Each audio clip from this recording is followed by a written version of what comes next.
Hi, my name is Jacky Swann, and I am a hairstylist in the Kimberling City, Missouri area.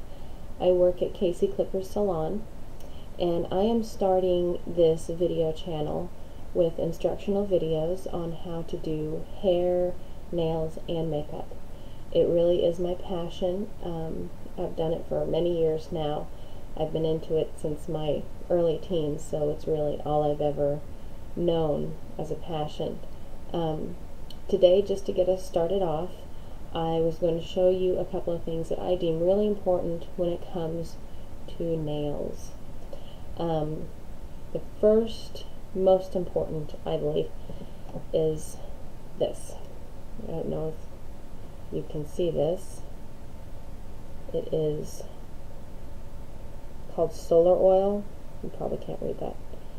Solar Oil by C&D, and it is a cuticle oil. And cuticle oil is really important because your cuticles and your nails are connected, and they have a lot to do with each other. If your cuticles get dry, your nails will get dry. They will get brittle, they will peel, they will crack. You're really going to have a hard time with them, and you're going to get a lot of calluses, a lot of dry skin, and that leads to another problem, which is hangnails. One of my biggest pet peeves is people that pull on their hangnails. You can do a lot of damage with that. There's something behind your nail, right here where your nail grows out of, called the nail matrix. And if you imagine, it's kind of like a copy machine. And once you damage it, it's permanent. Your body doesn't fix that. That's it. And every copy that comes out of that copy machine after that is wrong, is damaged. And that's how people end up with big bumps in their nail permanently, or sometimes they lose their nail altogether and it never grows back in, or they'll have lines of weakness all the way down and then it'll crack when it gets down to the end of the nail, and you'll have forever crack in that certain spot. And that is from damage to the nail matrix. Now that can happen by slamming it at a door, hitting it with a hammer, any number of things. But another thing that can damage it is hangnails. If you pull on them, it can cause infection up here, and even though there's just a little redness and just a little tenderness, you don't know how significant the damage is being done to your nail matrix. So hangnails leave a lot open to infection and damage. Even clipping them is a better option, but it's not ideal, because clipping them, you're still cutting into the skin. You still run a risk of infection, especially if you cut down to where you bleed. So one thing that I recommend that I do on a regular basis is, if I have a dry patch on my skin around my nails, I will use just a regular nail file, and I'll find a dry patch that I think is going to become flaky, or even if you already have a hangnail, this will work, but your hands have to be dry, your skin has to be dry to do this. And then you can take it and you can file on the skin very gently, and it will exfoliate your skin. It'll just take off tiny little bits of cells at a time. And it's a lot like when you use a pumice stone on the calluses on your feet. It will soften that skin and get rid of the excess without doing significant damage.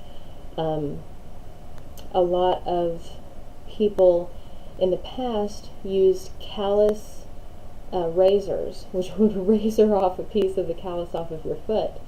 But since those have become illegal, at least in Missouri I know that they are, and we're not allowed to use them professionally in salons. So if you're in Missouri and someone's using one on you, that's illegal. And part of the reason for that is cutting into the skin leaves you open to a lot of opportunity for infection. So don't cut into your skin if you can help it. Try and exfoliate it in a natural way. Even sugar in lotion is a good way to make yourself a sugar scrub, and just scrub your hands every, I don't know, maybe once a week, twice a week, especially if you have a dry skin problem. It'll help a lot. The last thing that I think is a great tip is these. These right here. These are felt. They're little red felt squares. Now, You don't have to use red. I happen to like red. They didn't have hot pink, which is my favorite color, but so I chose red. But I use these because they're super absorbent. And so you put acetone on these, or nail polish remover, and you rub your nail, and the nail polish comes right off. So much faster and more efficient than cotton balls.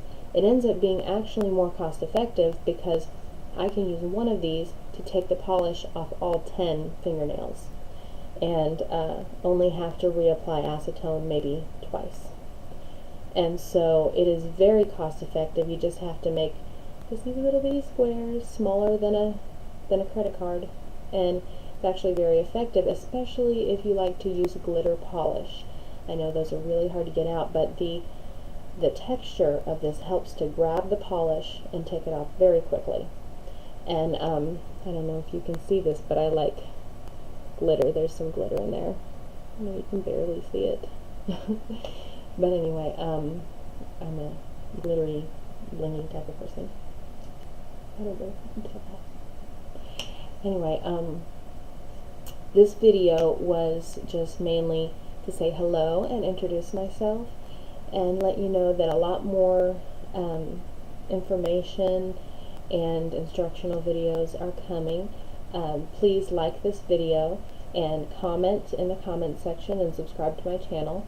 And if you have anything that you would like me to see, any kind of instructional video that you would like me to post on here, then I'll be happy to do it. I am a licensed cosmetologist and nail technician, and I really believe that if people can't take care of their hair and nails at home in a manner that keeps up what I do for them at the salon, then I'm not doing my job. When people are out there, they're a walking billboard for me, and if they can't maintain the way I made them look, then it's not doing me any good. So I really want to educate people in how they can do things for themselves, how they can maintain their beauty routine in a very easy and professional looking way. So please help me by adding some comments and telling me what you might like to see on here. I know I'm going to have an airbrushing tutorial coming up soon as my airbrushing kit comes in the mail. I'm so excited. So anyway, so I'll see you all later.